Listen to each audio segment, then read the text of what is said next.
What's up, friends and neighbors? It's Chief here, and I just want to share something with you that has come up with my clients, especially in the last 2 months. This is a little bit of territory we've been covering because it has affected both them and myself, and so we found ourselves having to navigate through this. And my simple exhortation, if I can go right to the point, is it's okay to take what I call a power pause. And the power pause is this, is that no matter what it is that you're doing, if you find yourself involved in an activity where there's much activity but there's minimum results coming in, that is equivalent to flailing. Flailing is what a person does when they're drowning. There's a lot of motion, but the motion is actually not helping. It's making a bad situation worse. So it's okay to pause and reset. It's okay to pause, back away from the situation, reassess goals, reassess your big why, the reason why you're doing the things that you're doing.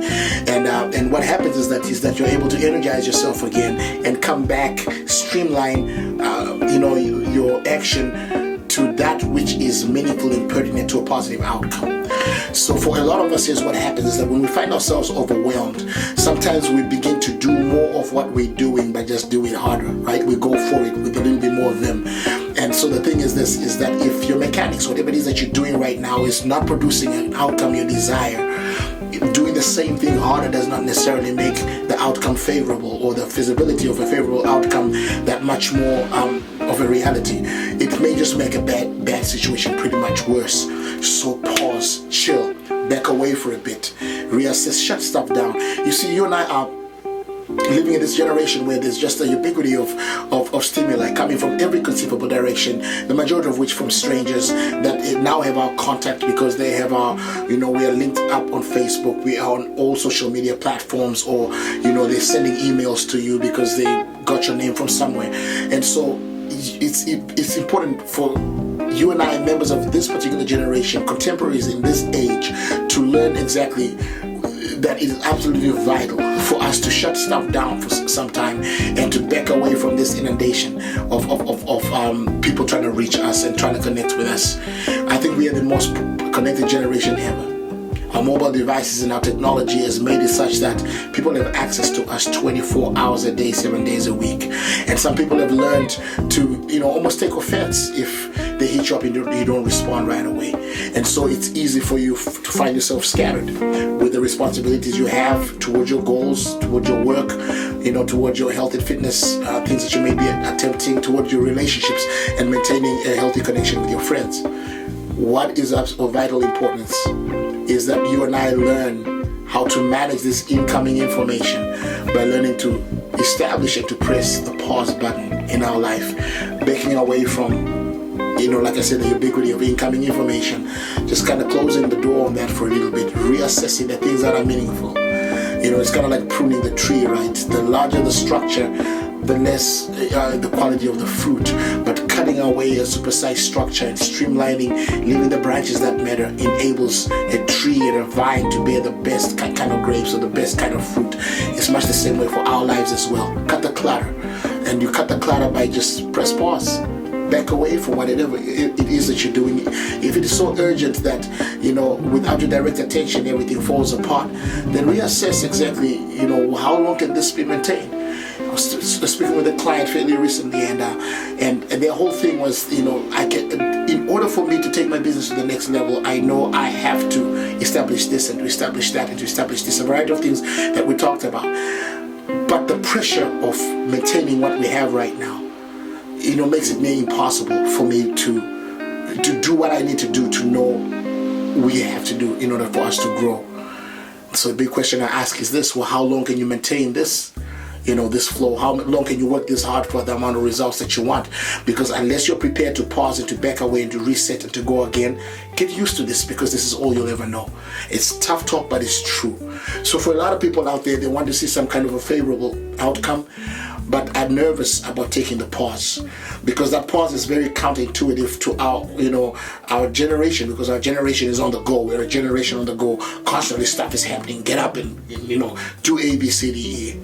Pause. I was about 8 years old. One of my favorite pastimes as a kid was swimming with the quarry that my friends and I used to sneak into. It was an old abandoned quarry, so deep, but lovely rocks all around it where we could jump from very high rocks into the water. And we're not allowed to go there, but we snuck out there just about every other school day to go swimming at the quarry. And so one day, a friend of mine brought his cousin who saw us treading water. Now, I was a confident swimmer from the time I was 6 years old. Once I learned how to swim, I swam competitively right through grade school and into high school. And so, we are kids, we're out there swimming. This kid comes and he sees us treading water, so he thinks that we're standing on something.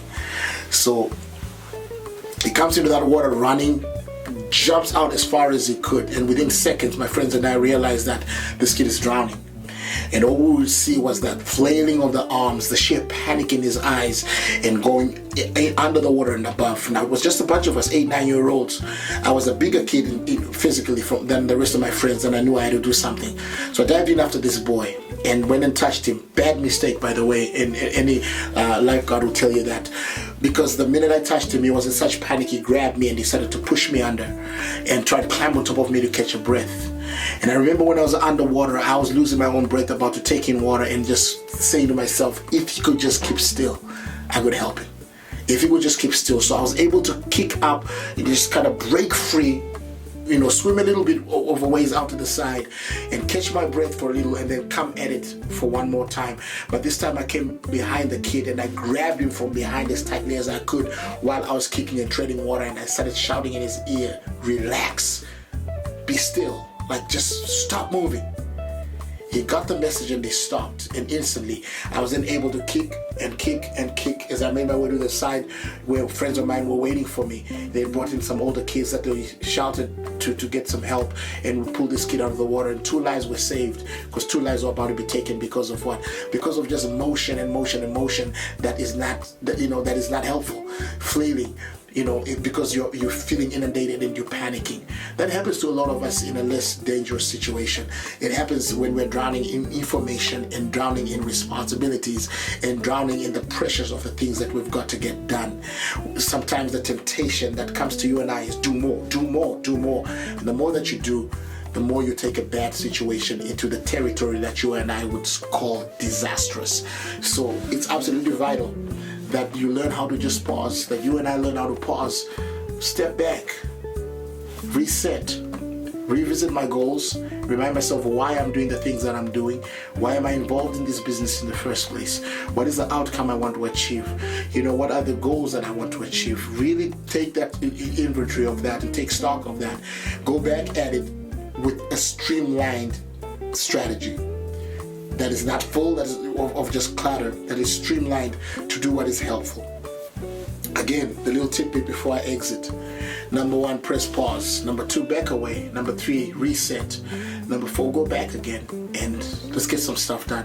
This is from me to you, and I hope this is helpful to you. If it's not helpful to you, if you find it might be helpful to someone go ahead and pass them that information. But otherwise, I say God bless you as you go after your goals and dreams. Peace. We'll talk to you later.